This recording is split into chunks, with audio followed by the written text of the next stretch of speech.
Hey everybody, welcome back to our channel, our debt-free journey. So this is just a recap for September 2019, and this is ending our 4th week. So we kind of want to talk about some of the challenges that we found, not just, this week, but for like the whole month, and some changes that we've had to make and stuff like that. So let's see, what do we want to talk about first? Well, to kind of help with our savings, I have an HSA account, a health savings account, but it really wasn't going anywhere. It was just kind of wasting money. It was just sitting there. I couldn't invest in it, and it was just taking on fees, and they were taking money out of my account every month. And you were making like 46 cents yeah, each month. It wasn't really doing anything, so I transferred. And the funds were like $5.50 each month. So Right. it's just, So I transferred that money over to a TD Trade America account. Ameritrade. TD Ameritrade. TD Ameritrade. Investment account, brokerage account. And so hopefully now that will, we're able to select actual buying stock with that. And so hopefully a long-term investment. It's a bond index ETF, I believe. Yeah. It's a municipal bond fund, and the main reason that Koa and I decided to just do that in the HSA account for the HSA Ameritrade account is that it doesn't generate any dividends. Oh, actually, it does. It could, but it's California tax exempt and federal tax exempt, so that's what we wanted. Kind of important too. Yeah, we don't want to spend a lot of tax money on that. And to kind of help decrease our debt, I looked into something. I looked into actually, because we have our own insurances for our cars. I have my own insurance. She has her own insurance. Just want to be able to pay less for other things, find other options. Just like when you look at your TV cable, if you've got TV cable, you want to look at different cable companies to, keep to price. Oh, not cable anymore, like us. Well, we haven't had cable in like 10 years. I don't know. We cut the cord a long time ago, way before it was even popular or even a thing. We just didn't bother. Yeah. But anyway. Or like cutting your home phone when you got a cell phone. It's like, what's the point? So I was trying to basically kind of do the same thing with our auto insurance, and I was going to see if it was cheaper. So I called my auto insurance company to get a quote to add True and her car onto my insurance. But it turns out it wouldn't be cheaper. It was actually $100 more to do that. It would increase my insurance by $400 every 6 months. But a lot of the insurances, hers was already like $300 or $300 something for 6 months, so it's like not really worth it. But a lot of insurances, they would match or they would try to beat you. So you have to haggle a bit. You have to tell them, okay, you know what, we're paying a lot less rate at State Farm, and what can you do? We want to, I'm bringing you another customer to it. We want to become, because we were dealing with Wawanisa, part of the Wawanisa family. What can you do to do this? But Koa and I are really bad at negotiating, are bad at fighting for our cause. So this is something that we'll have to work on. That's a personal thing. But maybe next week we can call your insurance and see what it would be to get a free quote to transfer me over to your insurance. And see if it would be something cheaper. like that. Yeah, but anyways, it's something that I'm glad Koa did, but it's something that we both have to work on. That to be able to negotiate for better prices, better rate. Koa tried to call credit card his Bank of America credit card to see if we can get a lower rate than interest rate than what we're getting, and that went nowhere because Koa is so nice. He's like, oh, okay, you can't down, okay, all right. And then the guy tried to sell us into opening up another credit card. Customer service rep. He gave me some good advice, actually, and I'll go ahead and share that with you guys now. What he was advising was he could open us another credit card with 0% interest for, I think it was 8 months. or something like that. And what he was like suggesting, 10 months or because we 4 have months. like 3 credit cards, what he was suggesting was go and open up. 4. No.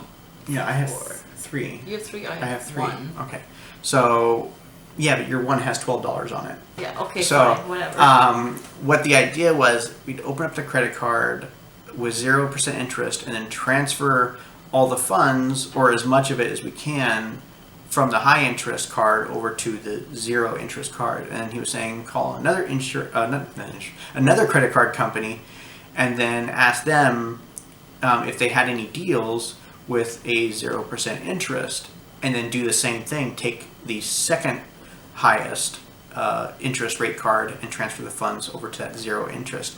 And basically, they're kind of just shuffling them around between these credit cards with 0 interest. It gives you leverage to negotiate with like something like Chase after we transfer the balance over to Bank of America, 0% balance transfer credit card.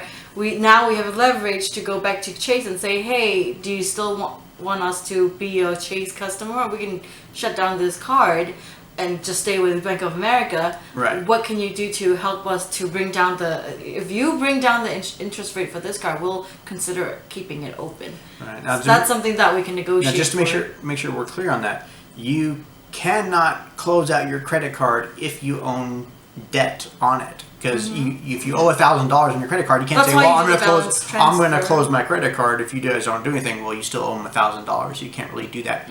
But if you do have that 0% interest card, and then you transfer everything over, and now you don't have any money on that credit card, then you can say, "Hey, give me 0% interest, or I'm just going to close my account." Another thing I was looking at was I try to apply for on Koa's behalf. I try to apply for a personal loan through Lending Tree, and got a quote for $10,000.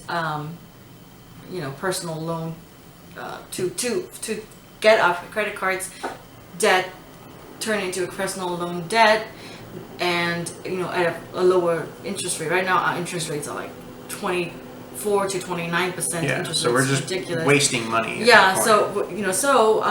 and I found about that, and the rate that he was offered was, I believe it's like 10%, which is a lot less. 10% interest rate is a lot less than what he's getting. We're getting right now. It's not great. I mean, you want like Yeah. 3% interest, but that's like really But there hard. is like I believe, I don't remember exactly, but there is like a 4% or 5% like a transaction fee, or it's a certain percent of your balance that you're transferring. You have to pay like basically a servicing fee to Lending Tree. I mean, it seems like a really good idea, and I talked to Cole about it, and his reaction was, well, we're trying to actively pay down this debt. Let's not do this, and let's see, because we should be able to knock this debt out fast if we keep to this budget plan. So Yeah, I mean, yes, in the long run, you're wasting a little bit on the interest, but at the rate that we're Knocking it out? Yeah, putting in that money, we're putting in like. our plan was that we were gonna put throw 1,000 monthly amount Yeah. of $1,750 each month into our debt. We had to make some adjustments for October for the next month. We added 3 more categories going into it. Since I do have a PS4 and I do play online, we're going to set up a savings little envelope for that. A budget category / envelope, cash And envelope then for we that. also have our VPN internet security that we're setting money aside for That's that as well. $10 And each month. Auto insurance. Auto insurance for my car. Right. So my car that my parents are letting me have right now, my insurance is with State Farm. That amount needs to be set aside as for the next 6 months payment, set aside each month as well. So I'm making a new category for that, for the insurance for my car as well. Koa's gets taken out automatically from his bank account, so we don't need to make a cash envelope for that. But for my car insurance, I would need to. So the challenges that we faced for all of September were at least some things, especially this last week. We have.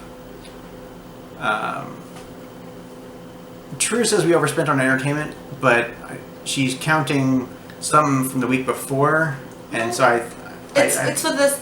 Okay. And dining out, because we tend to kind of cross migrate, and that's. I mean, I think that's personally. I think that's fine. There's no big deal with cross migrating envelopes from one category to the other. Although True doesn't like that. She has good points for not liking it. But we do tend to migrate some of those funds into dining out and entertainment. But dining out, we basically we took out next week's October 1st next money, week's allotment, which is in like one day. It's Saturday, but that and means it for the starts, rest of October. So now and it starts tomorrow. The new week starts tomorrow, and we've already used the dining out. Yeah, so that's a for that problem week, too. and we've overspent it by $2 because we just, hey, we're hungry, let's go, and we got the $12, so let's go over to Del Taco and grab a quick bite to eat. And it's like, oh, your total is $14 and change, and so it's just like, oh. Well, that's a okay. problem too, because so what I've noticed for the last 2 weeks, every time by the end of the week we want something like, we're hungry and we go eat at Del Taco or whatever because we're busy and we're trying to make things work, and sometimes we just have to stop by somewhere and eat because we're starving, before we get a chance to come back home and cook, Well, by the end of the week, because we've used up that week's allotment, we end up borrowing for the next week. So it becomes like a cycle. It becomes like for the last 2 weeks, that's what we started doing. We keep borrowing, we keep depleting next week's allotment before even next week starts, and that's a cycle that I recognize that him and I both do, that we need to stop, and then we need to pay attention and check ourselves, and that's all I'm saying. But he's getting, And one thing too, I suppose, let's say, True wants a date night and go out to a restaurant or something like that, and we've already used up our dining out $12. So I think what I had suggested too is maybe on some of our envelopes, if let's say we need a rice cooker or something, or we want, we put it in our because True's building a daily events, weekly events calendar. She puts down meal plans and stuff like that, what we're having throughout the week. Oh, that's one thing that was different with and maybe and say like we want to go out to a restaurant, and then she can go, or we can go and say, okay, so we're not going to spend this $12.50. We're going to wait until next week and get another $12.50, and now we have $25, and now maybe we can go out to a restaurant and have a date night or something. Hopefully that happens. Although technically, I mean, I consider our entertainments, because we go to the movies a lot, I consider that as part of our date nights all the time too. So, but it's never a movie and a dinner, or dinner and a movie. It's just go to the movie, come home. So that's something, that's some of the challenges that we're working on. Is using the funds right away as soon as we get it, and not really getting to enjoy it or save it for the end of the week, or something like that. And so to recap for the month, basically our debt repayment, what we've got is going back towards all our debt. We've paid $2,165 towards paying off all our debt. And a note to add to that, that is more than what we originally had planned for this week, for this month. For this month, we were saying, towards our credit cards, it would be $1,750 towards credit cards. And then also we put away $100 in our emergency fund, and then for the month, and our rainy day fund also has almost $300 in it. We put away $297.37. So all in all, it's pretty good. We're still staying under our budget, even though we have the cross migrating our envelopes, and our funds that we're putting away, our savings funds. They typically recommend 10% of your income. Right now it's a little bit less than that, just mainly because we're trying to push to get rid of our debt and because we're wasting money on those interests, and so we just kind of want to get that over with. And then once those are off, then we can go back and we can actually double our efforts on our savings to catch up to where we would be if we didn't have those to begin with. So, and being that we're 40 and just now saving for our retirement. Well, we have been saving, but we just it's not where it should be for our age. Right. So we've got some catching up to do. But luckily, since we started doing this and we're realizing, you know, how we've been living beyond our means and stuff like that, so I think this is a good start. So we'll catch up. Well, all in all, I'm proud that we were able to pay more than what we had planned to pay into our debt. We managed to save some money into our emergency as well as a rainy day fund. And we tried to negotiate for a lower auto insurance rate, not successfully. We tried to negotiate also for credit card interest rate, not successfully, but we will keep trying. It's just learning lessons for us. Yeah. And we were able to adjust our budget categories for October, and we have a better grasp of how our spending habits are. Right. What the we're fact spending that we are aware, and where we're spending it. The fact that we're aware that they are migrating, you know, we keep migrating, you know, from borrowing from other funds, like, you know, to going to entertainment and dining out. It shows that, you know, which is weird because I feel like we pretty much ate every meal this week, especially at home, you know, and we've been taking everyday box lunch, you know. Right. So anyway. All right. So thanks guys for watching. Please like and subscribe and all that fun stuff. You know, share it with your friends, share it with your family, people who, you know, especially if they're having trouble saving money too. And if you have any comments or suggestions, or if you guys are having any personal challenges or issues with, you know, saving money, trying to pay off, you know, go out of debt, go ahead you know, and share, frugal comment. life, you know, frugal life things, you know, stuff like that. So we'd like to hear from you. Can I get a high five and a kiss? Yes. All right, guys. Thank you for watching.